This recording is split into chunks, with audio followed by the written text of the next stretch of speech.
Hello and welcome to the official SuperCoach AFL podcast and part 2 of our official Track Watch series leading into the 2026 AFL season. We know that a huge part of SuperCoach planning is getting the right intel from reliable sources on the ground to know what's happening at Clubland, at training, match simulation, in the rehab group, and we've got the best sources here at CODE Sports. Joining me today, Eliza Reilly from Perth. We know if you need any info on the Dockers or the Eagles, she is the one to listen to, so we thought we'd go straight to the source and talk to Eliza about SuperCoach and particularly what's happening at the two WA clubs as we build up to the 2026 season and a State of Origin game coming up pretty soon as well. But Eliza, thanks for jumping on. And what's the vibe like out west at the moment?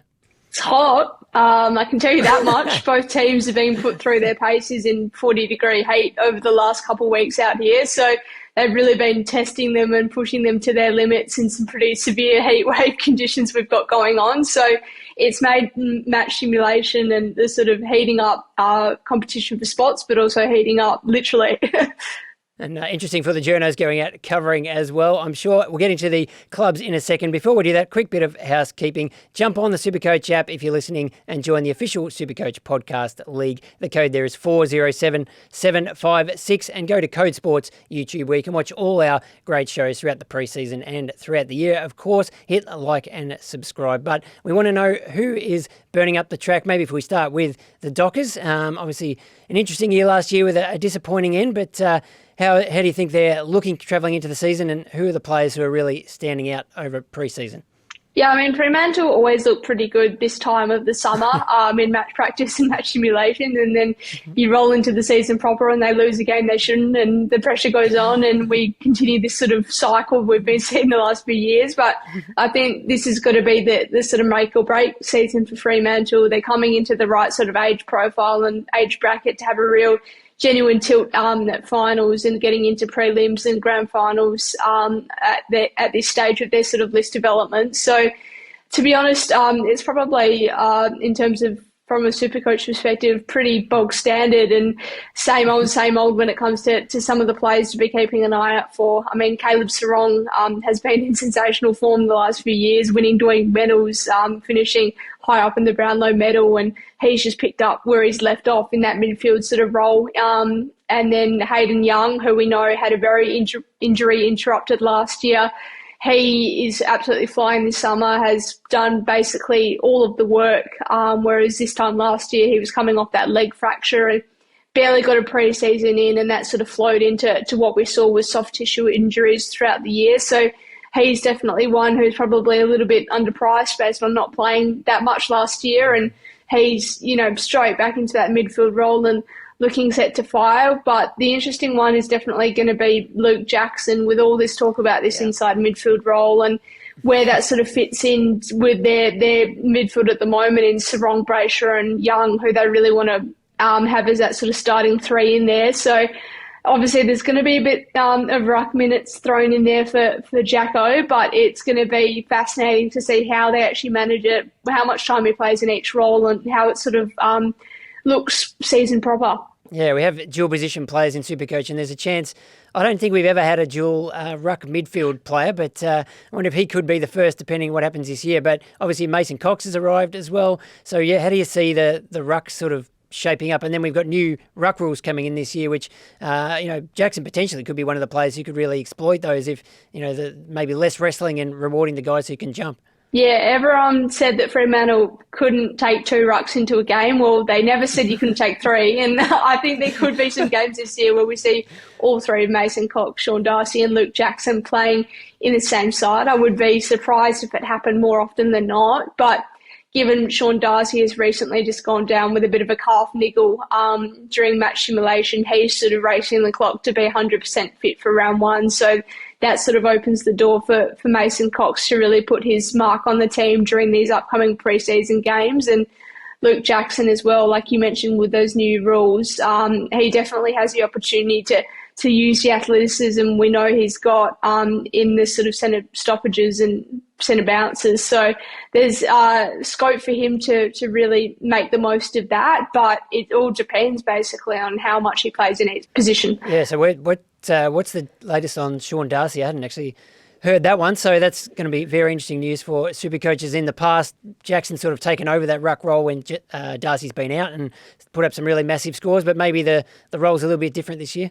Yeah, we'll wait and see once we have those sort of pre-season games under our belt and whether the Dockers sort of fall back on Mason Cox to now be the number one ruck and still leave Luke Jackson freed up to play the new role they've been eyeing off for him. I think it's a bit of a wait and see at the moment. But, yeah, Sean will miss a couple of weeks of pre-season and you'd expect a few of the practice matches as well as he deals with this sort of minor calf.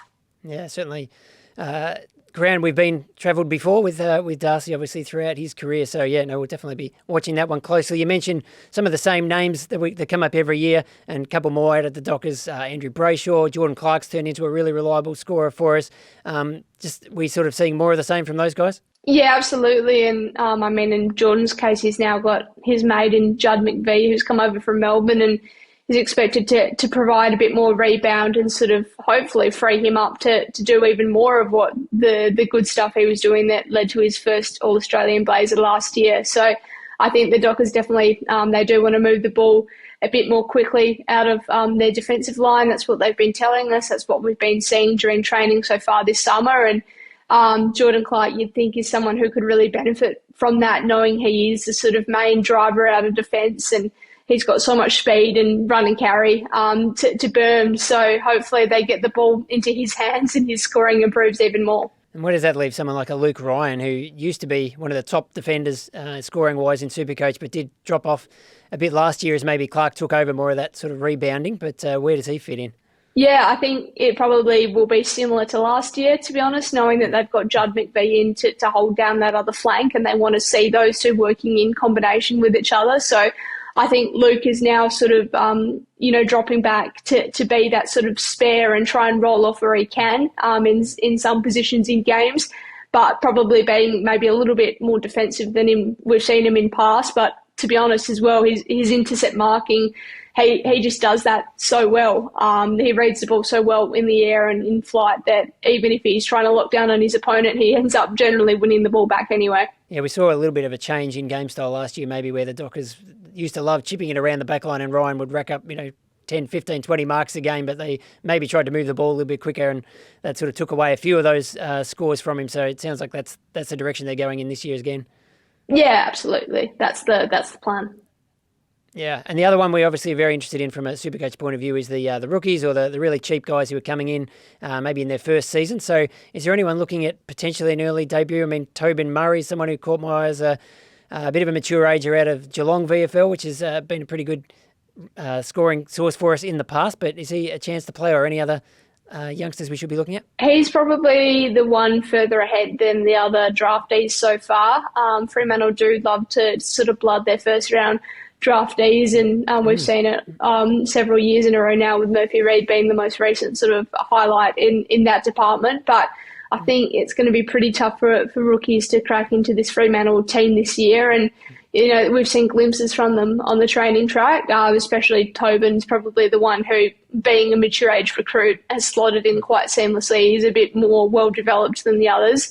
But at this stage, I don't think that any of the others will really make a strong run or a strong case for round one. Very different picture, obviously, over at West Coast. We've got a heap of potential rookies who could be good for us in SuperCoach. And really interested to get your thoughts on what the best 23 might look like when round one rolls around, when you've got a couple of very, very high draft picks and they've brought in a bunch of mature ages from other clubs as well. So, we could go through them all, but who's catching your eye so far?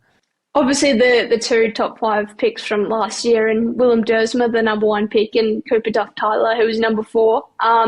Willem's been training out on the wing and was sort of rolling into the occasional sort of centre bounce and showing what he's capable of in there.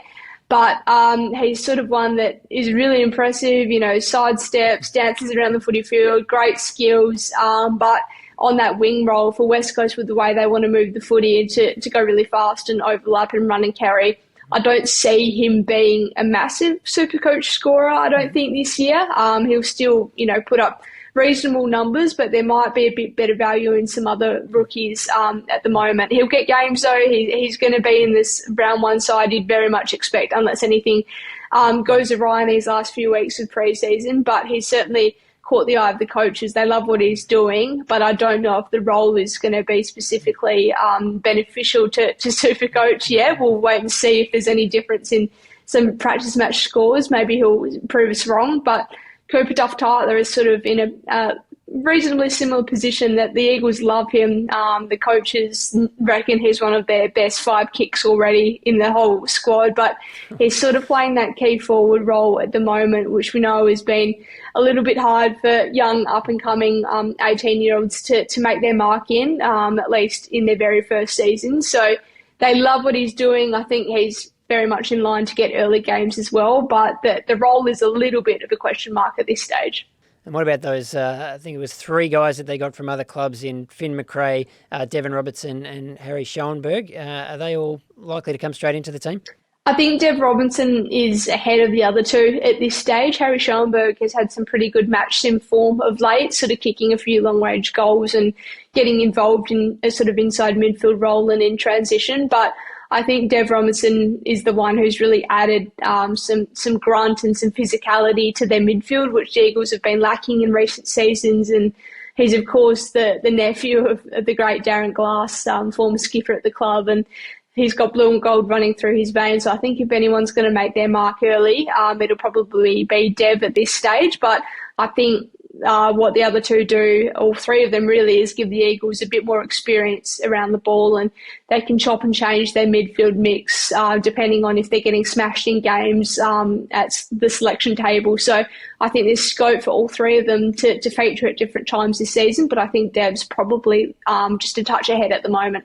Yeah, saying all the right things there for Dev Robertson. He's someone that SuperCoaches have watched pretty closely the last few years. Whenever he's got a chance, he's shown he can score all right, and no trouble finding the footy, but obviously it's been a pretty hard team to break into up in Brisbane, and I think we're all pretty happy when he got that trade through, or the move over to West Coast, and talking about getting some genuine midfield minutes there as well, where we can even pick him as a forward in SuperCoach, which is another bonus for us. But do you think he'll actually be part of that starting midfield? It's very watch and wait and see at the moment, because it's sort of, there's Elliot Yeo, who's obviously coming back from a long-term injury, but the Eagles are sort of hesitant to throw him back into that full-time midfield role. So we think he could play a bit of back, could play a bit of forward. He could be the new sort of Swiss Army knife at West Coast with his versatility.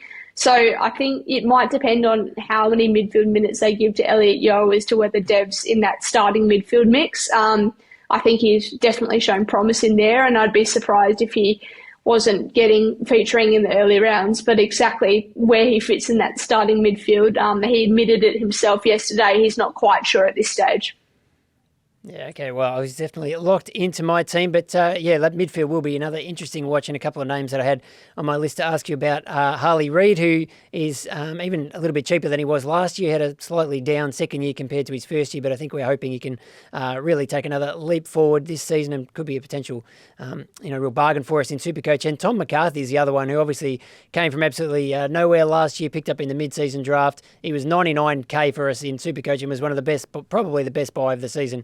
He was just scoring so well in the back half of the year, and that was sort of mainly coming off half-back, but we saw towards the end that he did get a bit more of a look in with some time on the ball as well. So, and that seems like what they might have in mind for him this year.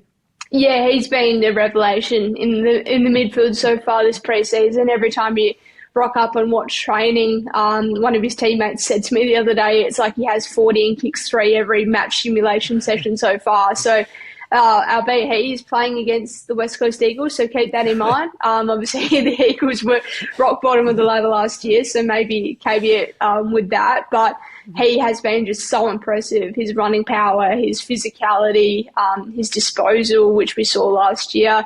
I just think there's so much upside for someone like Tom McCarthy. And every time I go to Eagles training, he catches my eye. And, it was easy to forget that he has not had an AFL preseason really ever. So, he's just the sky's the limit, it seems, for him. And Harley, what can we expect from him? Definitely an improved output. He's done all the right things. He's ticked all the right boxes this off-season. We know he struggled with his fitness and didn't quite return in the best shape at the start of last summer, but he's definitely gone away and done the work, and he looks a lot stronger and fitter and slimmer than he did at this stage last season. And he's not had the little niggles that held him out of pre-season last year. He had a concussion, he had some, scar tissue, things like this, which really set him back. And he was playing catch up all year. He's been in every match simulation. He's, really vocal on the track and leading from the front and sort of organising and wanting to be a bit of a leader in that new look midfield. So I think when we sort of saw him reach his peak last year was right before he actually injured his ankle and was out for the year. And that sort of 4-month block where he really shone and finally got that match fitness, whereas I think that's going to be there from round 1 this season. And I think it's going to be a really exciting prospect for West Coast in the competition.